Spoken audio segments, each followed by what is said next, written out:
ప్రవర్తనను గురించి ఆలోచించండి. ఎట్లుంది బతుకు అని.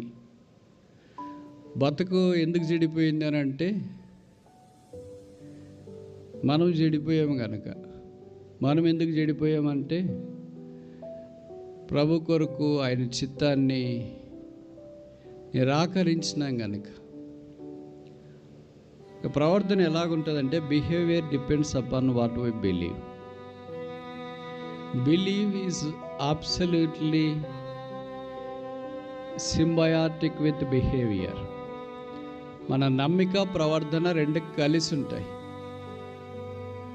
ఆ రెండు జంట నగరాలు, జోడు గుర్రాలు, కవల స్నేహితులు, ప్రాణ స్నేహితులు, జంట పట్టాలు వేరు చేయలేం. విచిత్రం ఏంటంటే, మనం ఏం నమ్మినామో ఆ ప్రకారంగా ప్రవర్తించటం లేదని వాక్యం మనకు జ్ఞాపకం చేస్తుంది. మనమేమంటామంటే, మా ప్రవర్తన మేము నమ్మింది తెలియజేస్తుంది కదా అని. అదే వాస్తవమైనప్పుడు మనం నమ్మింది సరికాదు అని. ఎందుకంటే మన ప్రవర్తన సరిగా లేదు కదా. Our behaviour depends upon what we believe. మనం ఏమి నమ్మినాము? యేసుని నమ్మినాము. మన ప్రవర్తన ఎలాగుంది? యేసు వలె ఉండాలి. కానీ ఎలాగుంది? యేసు వలె తప్ప అన్ని రకాలుగా ఉంది. ముఖ్యంగా సైతాన్ వలె ఉంది. యేసుని నమ్మి సైతాన్ వలె ఎట్లా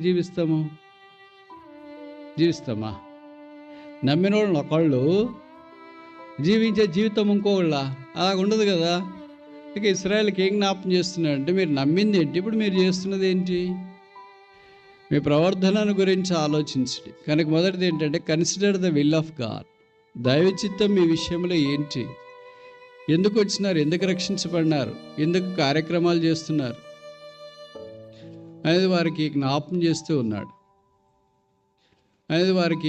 చేస్తూ ఉన్నాడు.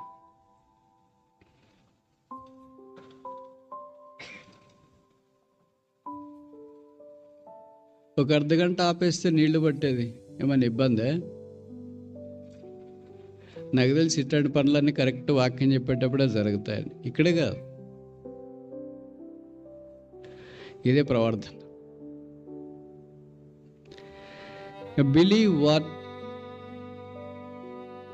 You heard and behave according to your belief.